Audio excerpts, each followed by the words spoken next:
Politique béninois voit fleurir de nouveaux acteurs, une jeunesse débordante d'énergie, une jeunesse qui a soif du pouvoir, une jeunesse qui s'inscrit dans un processus d'affirmation d'une identité politique.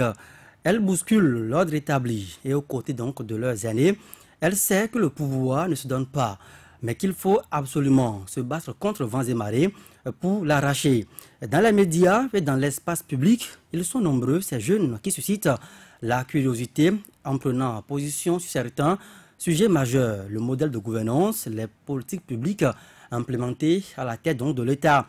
Mais à côté de ce jeu expressif des envies virevoltantes des jeunes en politique, un conflit doux, entretenu entre ruse et finesse, se cache entre la vieille garde ayant marqué la vie politique du Bénin depuis 1990 et la jeune génération. Difficile alors d'échapper au clash. La jeunesse entend assumer sa mission, les aînés appellent à la patience, la guerre entre générations est à la porte donc de l'espace politique. Mais dans tout ce flot, il y a une question fondamentale qu'il faut se poser. La République reste donc debout et veut quand même poursuivre sa marche vers le progrès.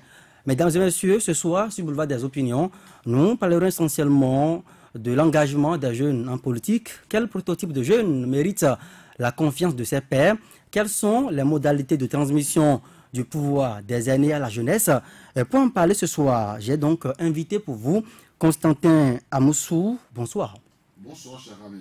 Vous êtes donc militant engagé du parti Union Sociale Libérale. Bien sûr. Gustave Despaux-Sonon, bonsoir. Bonsoir, monsieur Joël. Vous êtes ancien ministre d'État sous Boniaï, actuellement membre fondateur du parti Bloc Républicain. Bien sûr. Alors, Alphonse Moïse Soudé, un collègue de la rédaction de Soleil FM qui nous accompagne ce soir, bonsoir également à vous. Bonsoir à vous, Joël Tchogbe, bonsoir à nos invités. Alors, Gustave Despaux-Sonon, qui doit-on appeler aujourd'hui jeune engagé en politique? Bon, merci beaucoup. Je profite de l'occasion pour saluer les auditeurs également. Je salue mon ami Constantin que j'ai eu la chance d'avoir en face pour la première fois, je crois, dans les émissions. Et monsieur Alphonse Moïsoudé. Lui aussi, j'ai l'habitude de le suivre par voix interposée généralement. Par rapport à la jeunesse, c'est une question qui date depuis la création du monde. C'est vrai, la jeunesse est un état d'esprit qui symbolise la vigueur, le courage, la force, la détermination et l'ambition. Mais malheureusement, il manque un peu d'expérience. Il faut simplement un peu d'expérience pour pouvoir dire qu'on peut léguer la succession à la jeunesse. Ce qu'on nous généralement, vous savez, si on doit s'inspirer par exemple de notre tradition, moi je suis d'Abomey. À Abomey, lorsque le roi en vie sait que à sa mort, il faut une succession, il prépare la succession parmi ses 7 premiers garçons. C'est-à-dire, il commence par étudier les 7 premiers garçons, c'est autour de ces 7 premiers garçons qu'il arrive à identifier les caractéristiques dont je viens d'énumérer, qui est-ce qui peut symboliser la force, la vigueur, le courage, la détermination, pour pouvoir conduire après sa mort les destinées du royaume.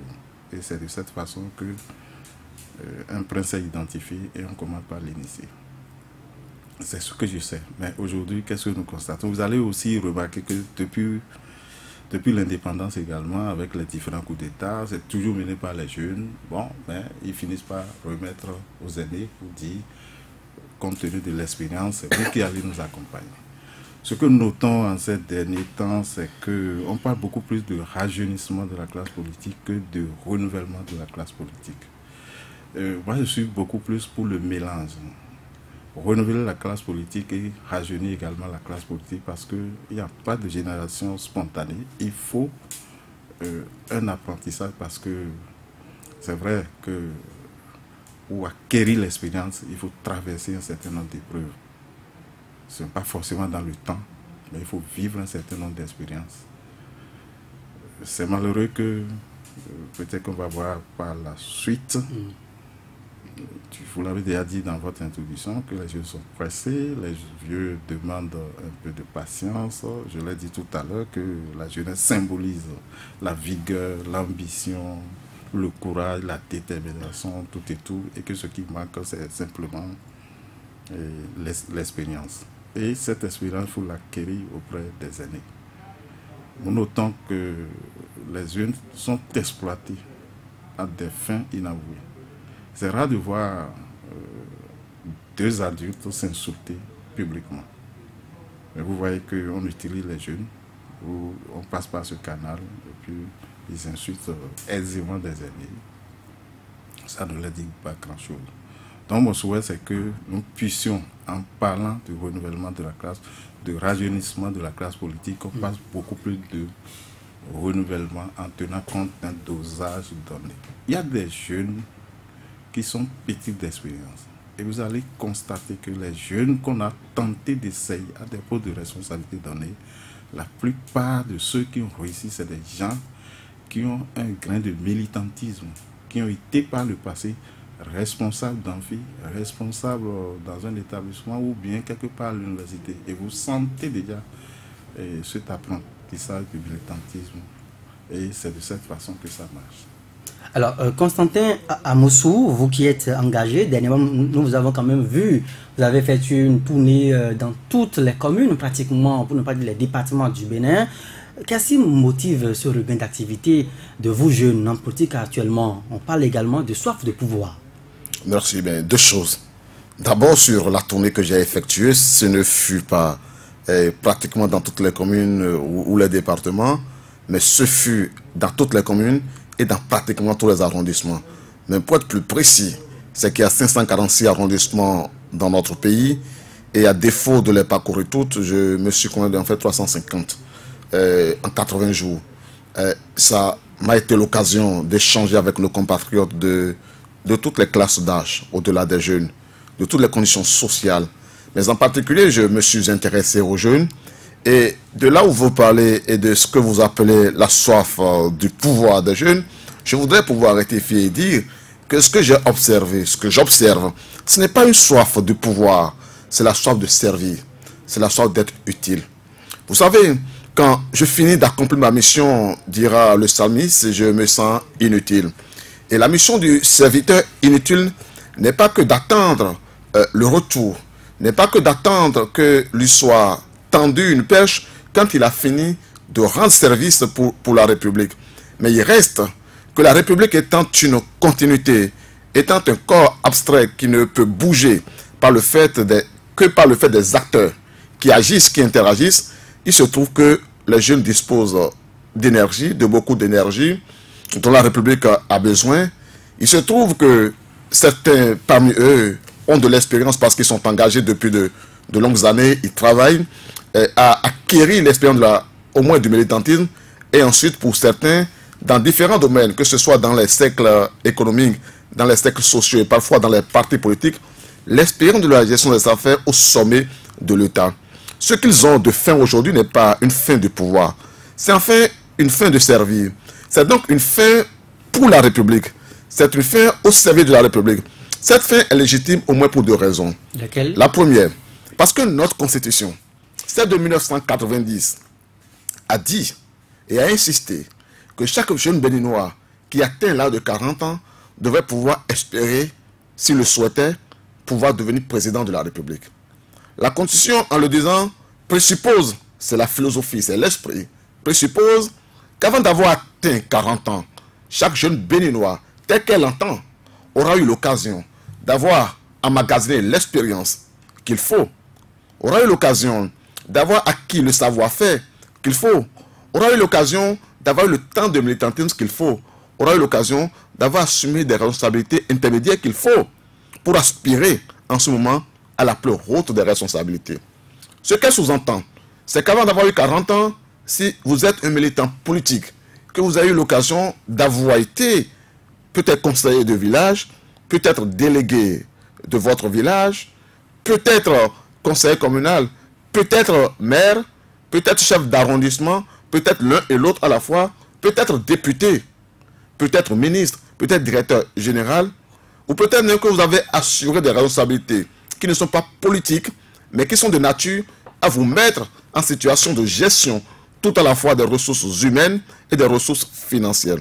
En conséquence de cela, quand une constitution attend de vous qu'à 40 ans, vous puissiez devenir le chef le plus élevé de la République, elle attend de vous qu'à 25 ans, vous soyez ministre, qu'à 25 ans, vous soyez député, qu'à 30 ans, vous ayez été directeur général, ministre, député, etc. Et tout. Elle attend de vous qu'avant d'avoir atteint 40 ans, vous avez eu 15 ans d'expérience dans la gestion des affaires. Mais on vous crédite, en tant que jeune, on vous crédite d'une certaine inexpérience, puisque quand vous parlez de 25 ans, et c'est là j'allais donc en venir, vous parlez de 25 ans, il faut être ministre. Alors, à 25 ans, est-ce que théoriquement, est-ce que le jeune de 25 ans a l'expérience qu'il faut? Parce que vous êtes également accusé d'être, encore une fois, je sens encore l'expression, d'être des assoiffés du pouvoir. Ouais, mais je vous dis deux choses. D'abord, sur l'âge auquel on peut faire bouger les choses. Si vous regardez, vous interrogez l'histoire du monde, je ne vais peut-être pas retourner dans la Bible et parler de l'âge auquel David a accédé au pouvoir. Mais je vais rester dans des faits, dans du factuel, dans l'histoire, disons dans l'histoire telle qu'elle est appréhendée au-delà du spirituel. Et rappeler que l'histoire du Japon a rebondi et a entamé une aide décisive dès l'instant qu'un empereur qui n'avait que 12 ans, après le règne de pouvoir, a réorienté la gestion de l'État. Et depuis, a créé le sentiment, la fierté, l'esprit de Bushido, le code d'honneur de Bushido, du samouraï au Japon. Et depuis, on a vu que chaque Japonais, même après la Deuxième Guerre mondiale qui a détruit le Japon, qui a détruit l'île Nippon, on a vu chaque Japonais travailler à construire une grande image et de soi et de son pays. Donc, ce qui fait que l'on soit en état d'assumer une responsabilité, ce n'est pas votre âge. La preuve, vous avez un gouvernement, prenez tous les gouvernements, y compris celui actuel, le moins méritant de tous, dans sa façon de gérer son ministère, ce n'est pas le plus jeune. Ce n'est pas le plus jeune, ce n'est sûrement pas le plus jeune. Ce n'est probablement pas le plus jeune. Cela veut simplement dire que ce qui compte, ce n'est pas que tous les jeunes du Bénin, ce qui compte, ce n'est pas que les jeunes se mettent dans un esprit, je suis d'accord là-dessus, de conflit de génération, mais que l'on est conscient de ce que tout le monde, au même âge, n'a pas la même idée disons, de rapport au pouvoir, n'a pas la même idée du rapport à la gestion de la cité, mais qu'il y a quelques-uns dont la passion, dont le militantisme, dont le parcours, quand quelqu'un a fini de faire sa licence, son master à 20 ans, 21 ans, 22 ans, il est en mesure de devenir ministre de la République. Il est en mesure de devenir directeur général. Vous liez son parcours universitaire à l'expérience pour pouvoir assumer les charges. Mais deux choses. On parle de licence, de master. Oui, mais deux choses. Un, pour arriver à ce niveau de formation, il n'y a pas que de pouvoir assimiler du savoir et parfois de pouvoir travailler à passer d'année en année à avoir un diplôme. Et je n'ai pas dit que tous les jeunes qui arrivent à avoir 25 ans, qui arrivent à avoir 20 ans, 22 ans, devraient pouvoir devenir président, devraient pouvoir devenir ministre, député, très tôt.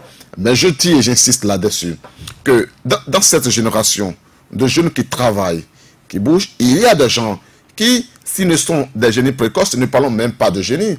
Quand ils ont atteint ce niveau de formation, que même l'administration classe parmi les cadres de conception, c'est qu'ils sont en état de n'être plus des acteurs qui exécutent, mais des acteurs qui décident. Ça, ce n'est pas moi. C'est la loi en République du Bénin qui dit que cadre A, qu'il s'agit d'un cadre A3 ou du cadre A1 avec l'échelon le plus élevé, est en mesure, est en situation de n'être pas un cadre qui exécute, donc d'être un cadre qui décide, qui conçoit, qui décide.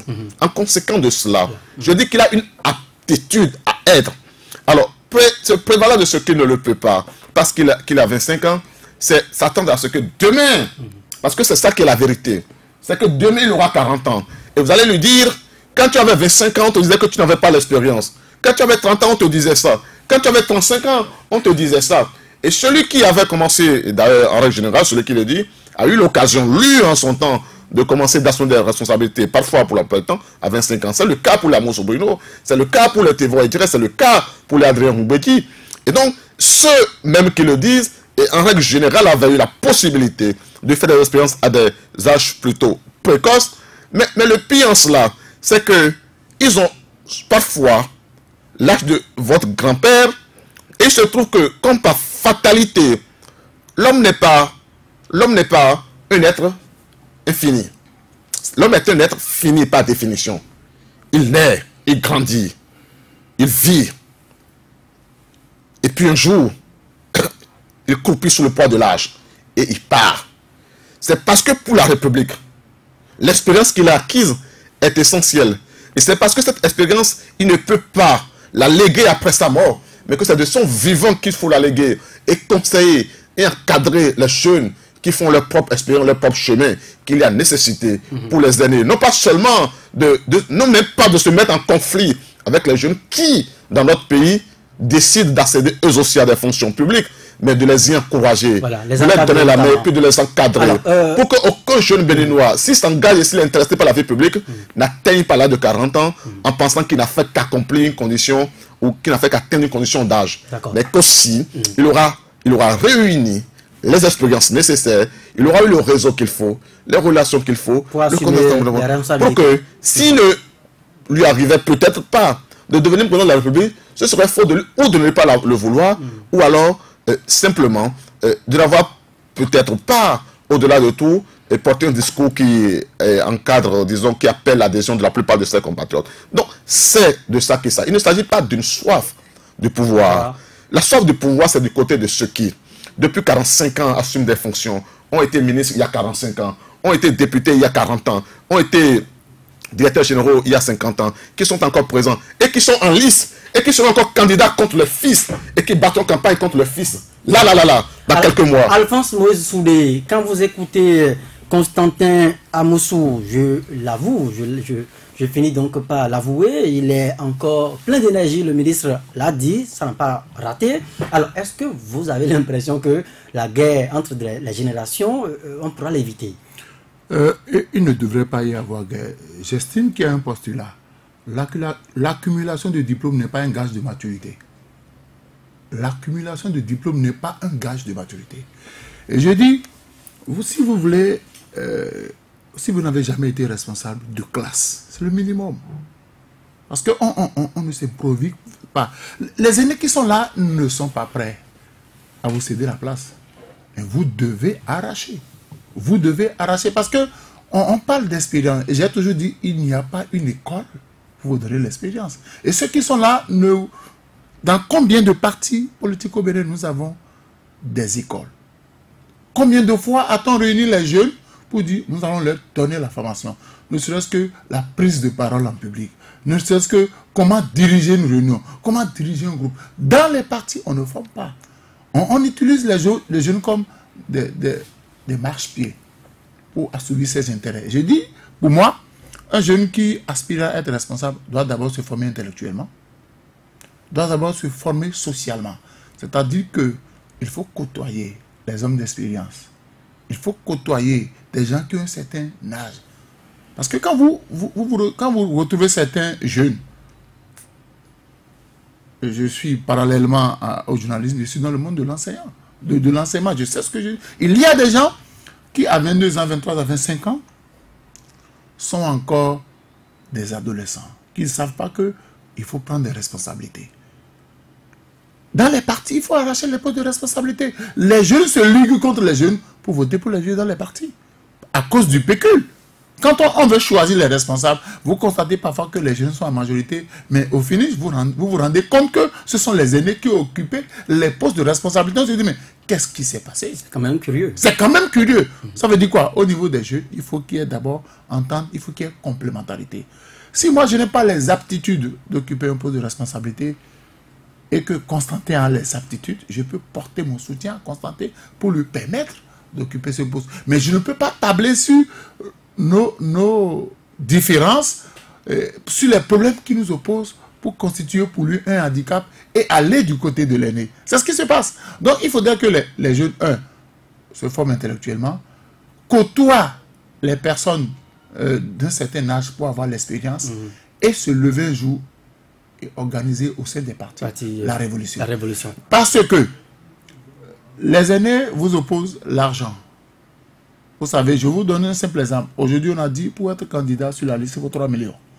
Vous aurez un jeune peut-être qui a la carrure, qui a le niveau intellectuel, qui a le punch, qui a le statut qu'il faut, mais qui n'a pas 3 millions.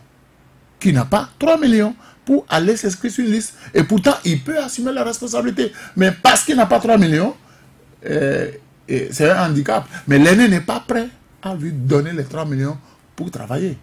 Donc, il n'y a que entre jeunes, les jeunes devraient s'associer pour dire, si on ne se lève pas pour arracher, il y a des gens qui vont peut-être faire bientôt 5 mandats à l'Assemblée nationale, mais qui ne sont pas prêts. Ils en fait 7.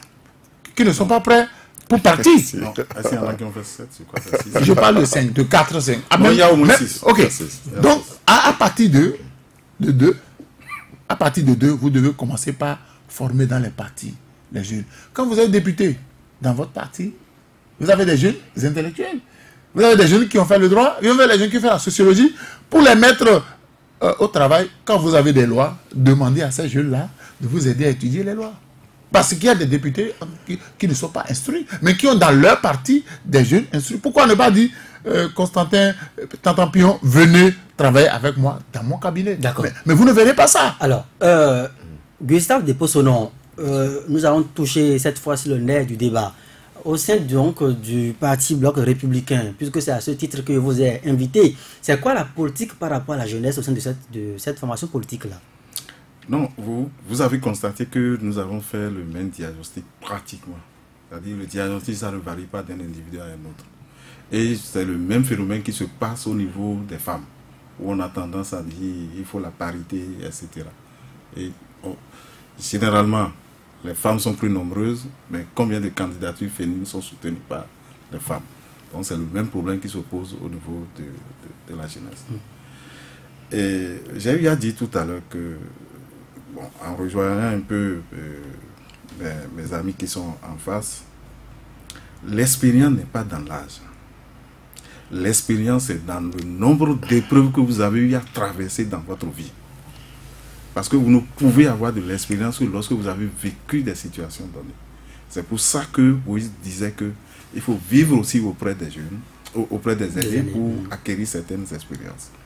Et dans le développement de Constantin, il a eu à dire, si vous n'avez pas été chef d'arrondissement, chef de village, conseiller, etc., tout ça.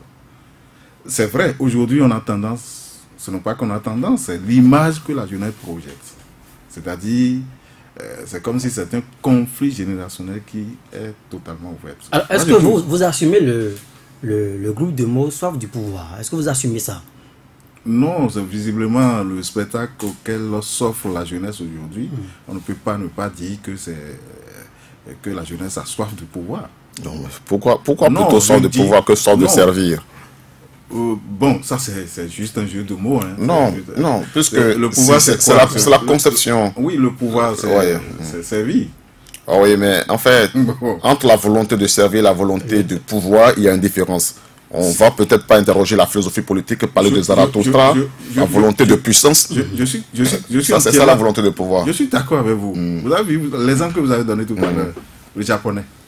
Et c'est une royauté. Bien sûr. Et c'est un peu ce que je faisais. Là, me dit. Oui, l'allusion avec notre royauté à Abomey. Déjà, c'est qu'à l'âge de 6 ans, il vivait intimement déjà auprès de son papa. Et à partir de 6 ans... Il est dans l'ombre du pouvoir. Il est dans l'ombre du pouvoir. Et il savait déjà comment les décisions se prenaient. Et j'ai dit tout à l'heure que la jeunesse, en plus de la vigueur, la force, l'ambition, ça il faut le reconnaître parce que lorsque vous prenez l'âge, vous n'avez véritablement plus l'ambition. Alors, vous posez le diagnostic, M. Gustave Depossonon. Par rapport à votre parti, Bloc républicain, alors quelle politique interne vous définissez pour que les jeunes aujourd'hui, parce que quand je jette un coup d'œil dans les objectifs directeurs, vous parlez de 30% de jeunes, 30% de femmes et tout, qu'en est-il réellement? Oui, exactement. Dans le statut, c'est ce qui est prévu. Mais n'oubliez pas que par rapport à ces élections, c'est une phase de transition où véritablement les choses ne pourront pas se respecter comme donc il faut encore sacrifier une fois les choses. Ce n'est pas affaire de sacrifier. C'est affaire de quoi? Nous avons dit tout à l'heure que, ou du moins je l'ai dit tout à l'heure, il ne faut pas absolument chercher à rajeunir la classe politique pour rajeunir. Mais je suis pour le renouvellement de la classe politique. Il y a encore des aînés dont on a besoin encore de l'expérience. S'il y a des jeunes qui, de par l'expérience, de par la culture, c'est ce qu'il faut. Vous avez, parmi ces jeunes qui se réclament, j'ai dit tout à l'heure dans le couloir avant qu'on ne commence les émissions, il y a des jeunes visiblement, lorsque vous les voyez sur une liste donnée, vous n'avez même pas besoin de savoir si cette liste est de l'opposition ou de la mouvance avant rapidement de porter votre choix sur ces jeunes-là.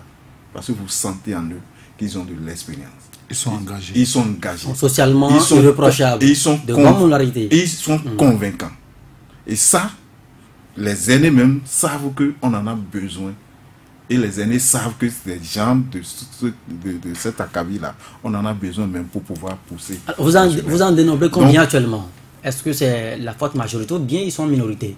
Une minorité, c'est qu'on pouvait compter. Ça, c'est sincère, de part et d'autre, que de la mouvance de l'opposition. Donc vous estimez qu'aujourd'hui, ceux qui sont plus actifs sur l'espace politique sont plus ou moins pressés, ils ne sont pas encore formés. Ils ne sont pas encore préparés pour prendre le pouvoir. Non, si tu le dis comme ça, on rit de dire, parce que j'ai des amis qui sont très actifs et dont j'ai vraiment de l'estime pour eux. Et ils sont très actifs, et ça là, j'ai de l'estime. Je suis convaincu que si vous faites un sondage d'opinion, on vous dira, non, on ne veut même pas savoir, ils sont sur quelle liste ou ceci. S'ils sont dans une localité donnée et que vous êtes dans la localité, vous avez bien envie de porter votre choix sur eux. Il n'y a pas... Est-ce que vous sacrifiez la jeunesse vous sacrifiez la jeunesse au sein du parti Bloc républicain cette fois-ci, puisqu'il y a des jeunes également de la mouvance qui réclament le pouvoir. J'ai dit une chose au niveau du parti républicain. Une chance leur est donnée de s'engager pour pouvoir travailler et véritablement s'imposer. Mais pas cette année. Mais pas cette année. Non, ils pourront le faire. Ils pourront le faire. Mais c'est que déjà, quand vous rentrez dans des circonscriptions données, même au sein de cette jeunesse-là, les mêmes guerres de conflits, ça ne va même pas être conflit de génération, c'est conflit intergénération. Un problème de leadership. Un problème de leadership. C'est ça qui va les détruire, malheureusement. Et qui alimente ces conflits-là généralement, puisque Moïse Alphonse, parfois, devant l'argent, on préfère quand même voter pour l'aîné. Non, excusez, mais le vieux. Je suis entièrement d'accord, c'est tout un ensemble. Justement, si vous regardez bien, vous allez voir que les positionnements sont liés, je ne dis pas les positionnements, c'est-à-dire les regroupements ont été orientés un peu dans ce sens. Orientés dans ce sens. C'est un peu ce que je disais aussi aux amis de la 24e. J'ai dit, mais nous avons des aînés où, pendant plus de 20 ans, il y a des jeunes qui courent derrière ces aînés-là et qui sont toujours porteurs sur la, c'est-à-dire où les aînés servent d'échelle et ces aînés ne veulent pas céder. Justement, c'est ce qui a fait que les gens se sont basculés d'un côté et d'un autre. Mais en même temps, je dis le conflit. On a deux conflits entre la jeune génération, la vieille génération et maintenant à l'intérieur de la jeune. Donc il y a le conflit inter, le conflit intra. Et je dis aujourd'hui, avec la charte des partis politiques, la nouvelle charte, avec le code électoral, nous allons traverser pour cette période de 2019 une période de transition. Et je crois, juste après les élections, véritablement les partis, si vraiment ces partis veulent s'imposer à l'avenir, vont démarrer la formation. Moi, j'ai démarré, quand j'étais élève, j'avais commencé par militer dans le Parti communiste du Bénin. Et ça, c'est tout une fois par semaine qu'on recevait une formation sur comment il faut prendre la parole en public. Et vous êtes tenu, quand vous venez à la réunion, il n'y a pas à dire que je passe. La parole, c'est-à-dire que quand vous venez à cette réunion, la parole se prend pas tout de rôle. C'est-à-dire c'est une obligation, même si vous êtes timide ou pas, vous devez être en mesure de dire un mot. Vous comprenez que ça vous forme. Mais aujourd'hui, nous avons, ces pratiques pratiquement ont disparu de toutes les formations politiques. Bon, aujourd'hui que nous tendons vers ces grands regroupements, nous espérons que les différentes formations, parce qu'on a senti que il y a les formations politiques qui ont créé des écoles, encore que la façon dont ces écoles sont créées, bon, c'est point d'interrogation. Mais, comme je le dis, il faut véritable formation pour pouvoir passer la main à la jeunesse. C'est vrai que le pouvoir s'arrache, mais si c'est de cette façon, oui. je ne crois alors, pas. Avant de retourner vers Constantin Amoussou, je me garde donc de sortir donc son nom, un actuel député à l'Assemblée qui a 112 ans et qui disait à une occasion solennelle que l'avenir politique du Bénin, c'est encore eux. Est-ce que vous classez parmi l'avenir du Bénin bien derrière déjà? Est-ce que vous êtes déjà parmi les jeunes, bien parmi les vieux? Non, vous me donnez quel âge vous voulez dire ça? Non, mais je vous pose la question. Je viens d'aborder les 50 ans, donc je suis vous êtes toujours jeune. Je dis que la jeunesse est un état d'esprit. Oui. Est-ce que vous êtes prêt au niveau du bloc républicain à céder véritablement la place aux jeunes de la mouvance? Moi, je l'ai toujours dit. J'ai dit, rangeons cette histoire de guerre, de leadership, et véritablement, on s'assoit pour faire des analyses qui peuvent véritablement porter les idéaux de notre région, de notre parti. Alors, point. Si ça dit que si nous qui sommes ici, nous étions du même parti, et que je suis convaincu que c'est Constantin, je me rends derrière lui. Pas question de dire que si ça c'est nécessairement la personne de Sono Puisla. Malheureusement, c'est ça que je ne doute pas au sein des différentes formations politiques dont... Et là, vous jetez la pierre à la fois à la mouvance et à l'opposition. Mais vous voyez comment ça se passe, non? Vous voyez quand même. Alors, Constantin Amoussou, au niveau de l'USL, le parti réclame ce ventre d'une certaine virginité politique, également surfe sur cette jeunesse-là. C'est quoi la politique exactement au sein de ce parti politique-là aujourd'hui? Merci beaucoup. Est-ce que vous permettez qu'avant de venir sur l'USL, je fasse une petite observation sur la politique du bloc républicain? Très très rapidement. Ouais. Je voudrais observer que les députés qui sont les membres fondateurs et les responsables au premier chef pour la plupart du bloc républicain ont voté toutes les lois qui pénalisent les jeunes. Et c'est curieux qu'après avoir voté toutes les lois, y compris le code électoral qui a porté la caution à 3 millions pour aller aux élections, y compris les lois qui ont précarisé l'emploi, histoire à dire qu'eux, ils veulent faire la promotion de la jeunesse, ça fait plutôt marrer. Le ministre des Postes, son nom n'était pas à l'Assemblée nationale, mais je considère que de sa position, il doit avoir un pincement. Comme dirait l'autre, ils ont voté ces lois avec pincement au cœur, mais enfin, on doit imaginer que derrière, ils avaient des intérêts. Donc, globalement, je veux bien que les jeunes ne se laissent pas distraire par la politique de ceux qui disent et nous voulons 30% de jeunes, 30% de femmes. Et après, pour que les jeunes accourent vers leur parti politique, on leur presse même la main pour qu'ils aillent se faire enregistrer. Et après, ils se rendent compte au dépôt des dossiers qu'aucun jeune, ou en tout cas que trop peu de jeunes figuraient sur la liste. D'ailleurs, le chef de l'État donnait le ton en indiquant que c'était une phase de transition et que les jeunes seraient très nombreux à être positionnés en 2023. Donc, que les jeunes soient situés. Cela dit, je viens à l'USL. Deux choses. La première, regardez l'Union sociale libérale, regardez les figures qui l'animent. Nous ne sommes pas dans l'esprit d'un conflit de génération. Vous verrez quelques acteurs politiques de premier plan. Je vais parler par exemple du deuxième délégué général, M. Basila Khossi. Mais vous verrez aussi des jeunes tels que Donkama Balo. Vous verrez des jeunes tels que Géraldo Gomez.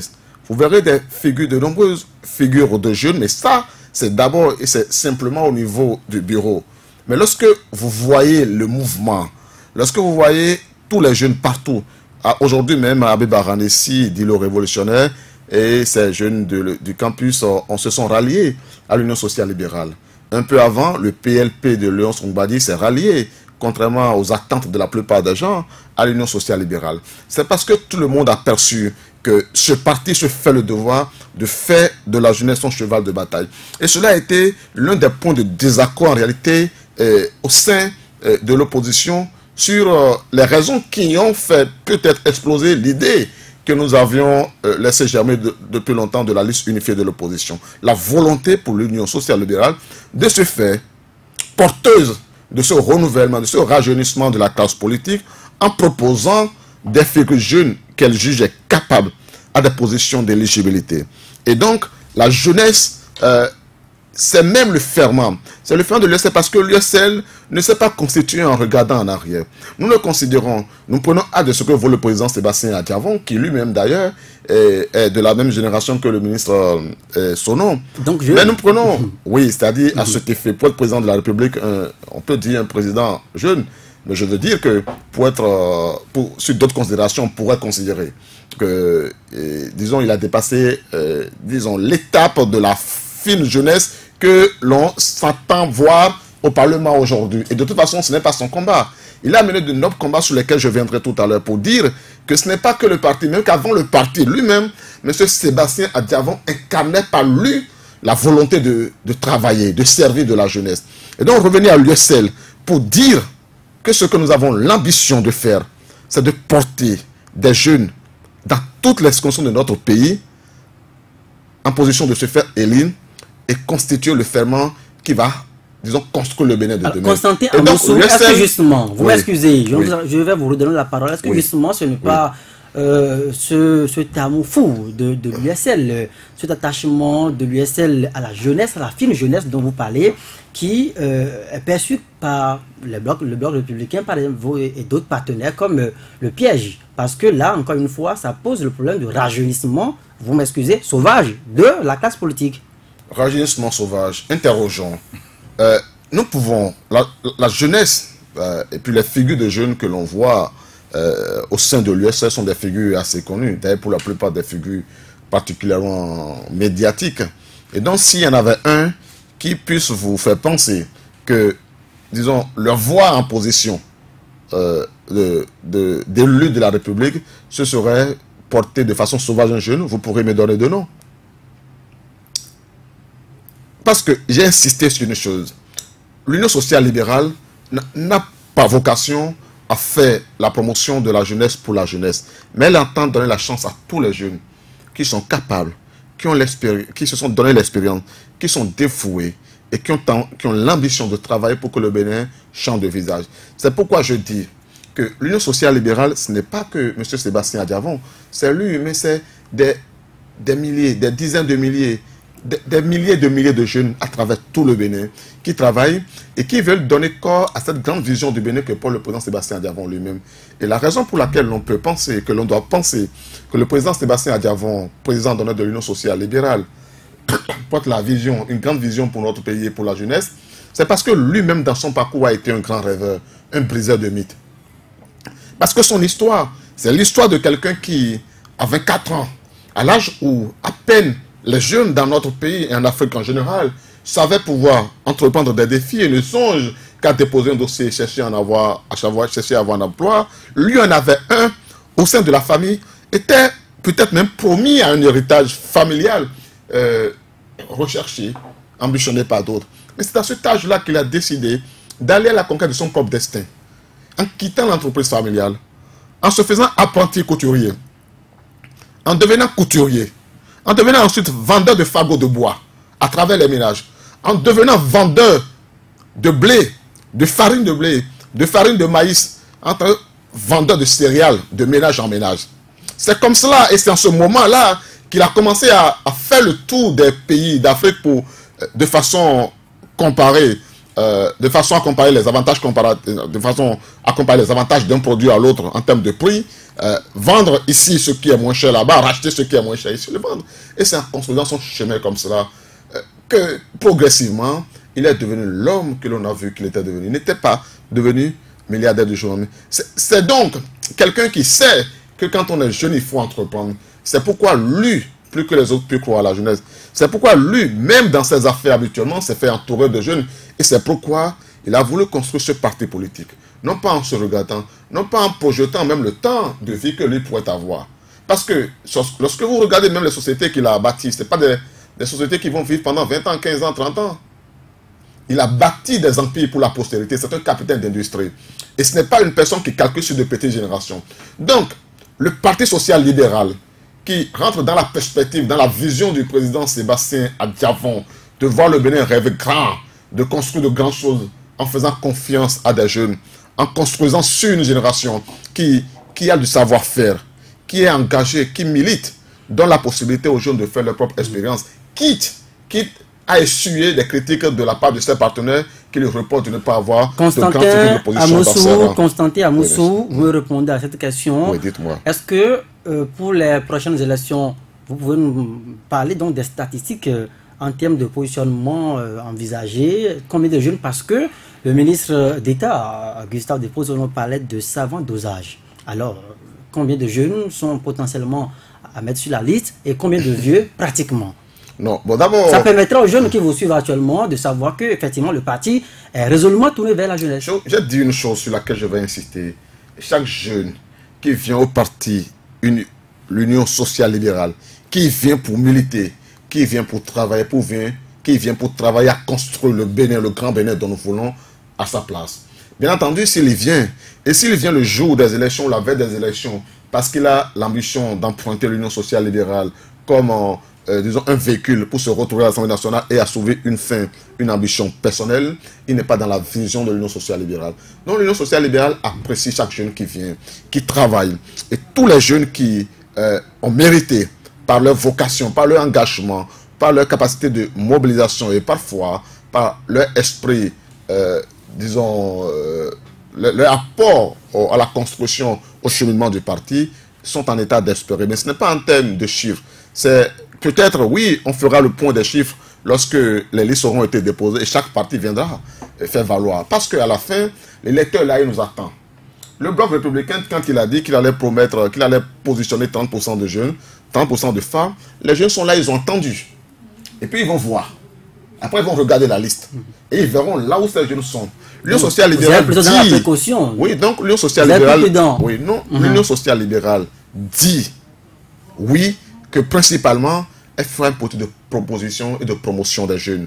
Les jeunes sont là, ils verront lorsque les listes auront été déposées et ils évalueront en toute souveraineté laquelle des listes paraît le mieux tenir compte de leurs aspirations. C'est pareil pour les femmes. Alors, on vous accuse également d'être instrumentalisé par des aînés, des politiciens d'une autre génération, et on vous utilise, et vous insultez des aînés sans gêne.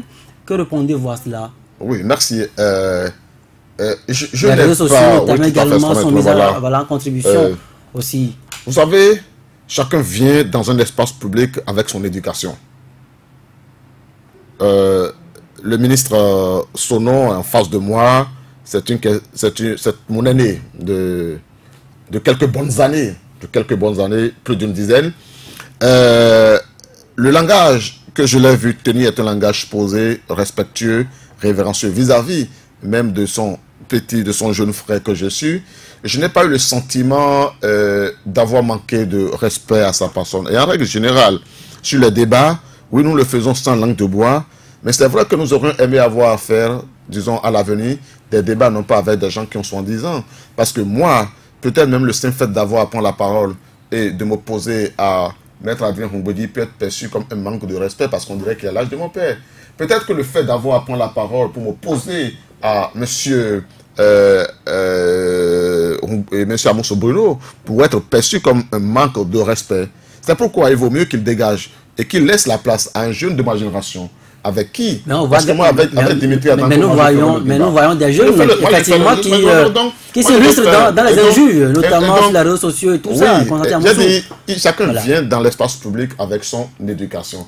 Donc, mais est-ce qu'il ne faut pas aujourd'hui constater à Moussou, plus vous êtes jeune, je le sais, débordant d'énergie, on ne va pas encore le rappeler, est-ce qu'il ne faut pas aujourd'hui plutôt appeler cette jeunesse-là à recadrer, à s'éloigner un peu de ses propos, vous m'excusez, orduriers vis-à-vis des aînés, parce qu'on peut s'adresser à un aîné, être en désaccord sur un point précis avec le langage pour toi. Bien sûr, je suis d'avis, et toutes les fois que j'ai été en désaccord avec des aînés, c'est arrivé bien souvent, j'aime leur adresser des lettres ouvertes. Le langage, peut-être, on leur reprochait quelquefois de la grandiloquence. Ce n'est pas le sentiment que j'ai de toute façon. Mais après, je pense que chacun vient avec son éducation. Mais nous avons l'obligation, et nous le faisons tant que nous le pouvons, d'éduquer la jeunesse, de rappeler, oui, aux jeunes de notre génération. Ce travail, pour le rappeler, je ne suis pas là à ce titre. Le gouvernement des jeunes du Bénin, dont je suis le président, et dont j'ai envie de démissionner de la tête d'ici quelques semaines, j'en annonce la première ici, faire ce travail extrêmement. Voilà. Pour aller à d'autres fonctions. Oui, lesquelles par exemple? Nous sommes appelés par la République et nous sentons que le moment vient où nous allons passer la main des plus jeunes pour continuer le combat que nous avons fait pour l'émergence politique de la jeunesse. Certainement pour être positionné sur une liste de l'USL. C'est possible. Et de toute façon, oui, je suis candidat à la candidature et l'Union sociale libérale me tend le bras comme elle le tend à beaucoup d'autres jeunes qui sont compétents, qui s'estiment capables d'apporter quelque chose au débat public dans notre pays. Fini donc là-dessus en disant que l'éducation est une question permanente. Vous le faites oui, à l'Union sociale libérale, ce que cette éducation... Oui, l'Union sociale libérale, voilà, il dire une chose. C'est vrai, l'Union sociale libérale est un parti, disons, vieux d'à peine 1 an. Au sein du parti, nous avons une école. Mais il faut oser dire qu'elle n'a pas encore commencé à bien fonctionner. À partir de ce moment, il sera prétentieux de dire que nous avons fait beaucoup en termes de formation et d'éducation de la jeunesse. Mais nous avons l'ambition de le faire. C'est pourquoi, dès sa création, et sans avoir attendu que la charte des partis politiques, la nouvelle, l'impose, le parti Union sociale libérale. Moi, je viens, par exemple, peut-être pour le rappeler, du Rassemblement Nouvelle Conscience, qui est un parti, enfin, qui est un mouvement né en même temps avec une école, dont j'étais l'un des encadreurs. Donc, je voudrais vous dire que ce que j'ai été capable d'avoir fait, et ce que j'ai appris à faire là-bas, avec, entre autres, Nassis Tormetti, nous allons le mettre, moi, en ce qui me concerne, et les autres, avec eux, au service des militants de notre parti et au-delà des citoyens de notre pays, parce que nous considérons que pour que notre pays se développe, il faut que, oui, un minimum de respect mutuel entre générations, au sein des générations, s'entretiennent, parce que c'est seulement dans ce genre d'ambiance que nous pourrons travailler et entretenir, disons, l'espoir de construire un pays plus fort, plus grand, plus ambitieux. Gustave Despossonon, pas de question pour vous. Vous avez écouté votre jeune frère. Vous m'excusez, Constantin Amoussou. Oui, bien sûr, c'est son jeune frère. Allez-y. Depuis une dizaine d'années. Donc... Oui, je l'ai écouté et comme je constate que l'émission a pour titre la jeunesse, il a monopolisé presque la parole. Et tout à l'heure, la question... C'est un manque de respect. Non, tout à l'heure, la question à laquelle il devrait répondre, c'est comme si c'est par rapport à sa personne que j'avais soulevé le problème. Non. Et je suis convaincu qu'en posant la question, c'est parce que vous le voyez à travers la jeunesse, en disant que sur les réseaux sociaux, la jeunesse manque de respect de façon générale aux aînés. Et ça, il ne peut pas me le démentir. Et en le disant, ce n'est pas par rapport à lui. On a même du plaisir à l'écouter dans ses arguments, même si parfois il est virulent. Et lui-même le dit. Mais on a du plaisir à l'écouter parce qu'on sait qu'il y a des vérités. Et ça fait partie de l'une de classes de jeunesse dont je parle. Mais je voudrais aussi rectifier une chose. Ce n'est pas parce qu'on a commis une faute, ce n'est pas parce qu'on a fait telle chose qu'il ne faut pas penser à demain. Les lois sont votées, certes. C'est une erreur de croire et de toujours dire que ces lois sont votées par le Parlement. Lorsque la révision de la Constitution a été rejetée par une minorité, c'est le Parlement du Bénin qui a rejeté. Désormais, ces différentes lois ont été votées par la 7e mandature. C'est inutile d'indexer Paulo, Pierre, etc. Non, je sais que nous sommes dans une période où il faut faire de la communication politique. Deuxième chose, parce que sur cette question, vous avez fait suffisamment l'apologie du président d'honneur de l'ISL. Donc, par rapport à la question de la jeunesse, je crois que entre le président Talon également, c'est pratiquement les mêmes postures.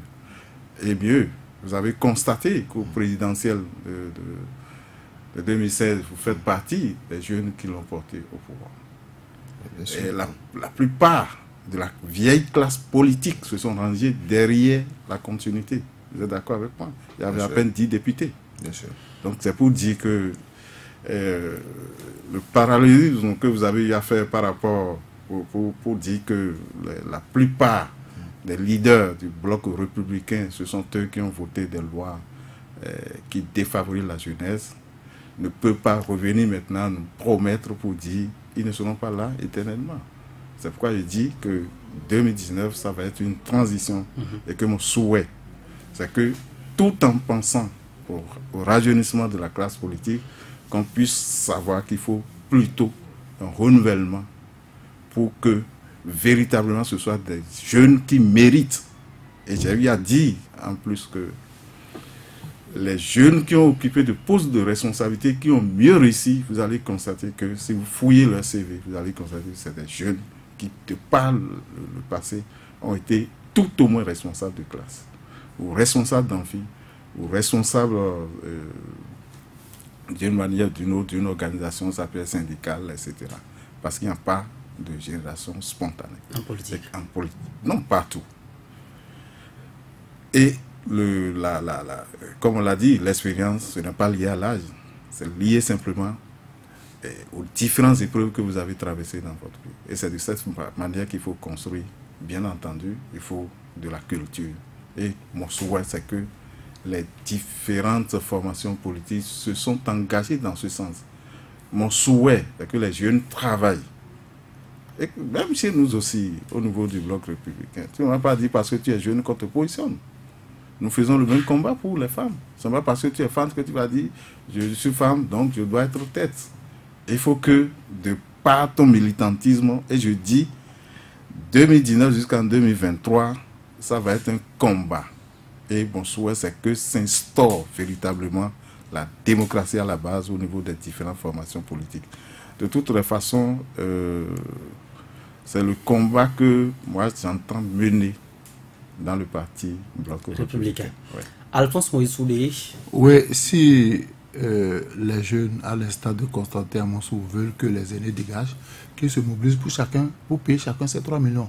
Qu'ils n'aillent pas tendre la main aux aînés pour prendre les 3 millions. Comment pensez-vous payer? Parce que s'ils veulent que les aînés dégagent, s'ils veulent qu'on renouvelle à 100% la classe politique, qu'ils mettent la main dans leur propre poche pour payer les 3 millions. Parce que si vous allez voir ces aînés-là pour leur réclamer les 3 millions, ils ne vont pas vous les donner. Parce que vous voulez qu'ils dégagent. En une minute, oui, Constantin, nous sommes à la fin de l'émission. Oui. Vous payez les 3 millions comment? Et les autres jeunes, certainement. Bon, deux choses.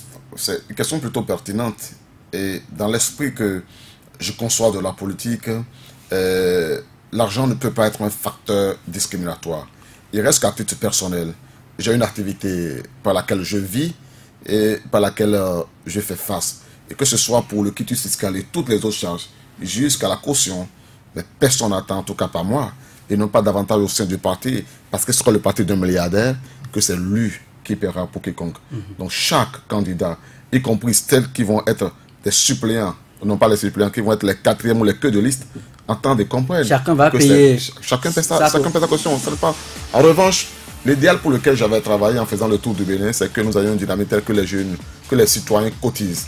Merci à vous, Constantin Amoussou, représentant de l'USL dans ce studio. Merci également à vous, Gustave Depo-Sono, ancien ministre d'État Soubouni Yahi, actuellement membre fondateur du Parti Bloc républicain. Merci également à vous, Alphonse Moïse Soudé, un collègue de la rédaction de Soleil FM. L'intégrale s'en est définitivement finie. On se retrouve encore demain.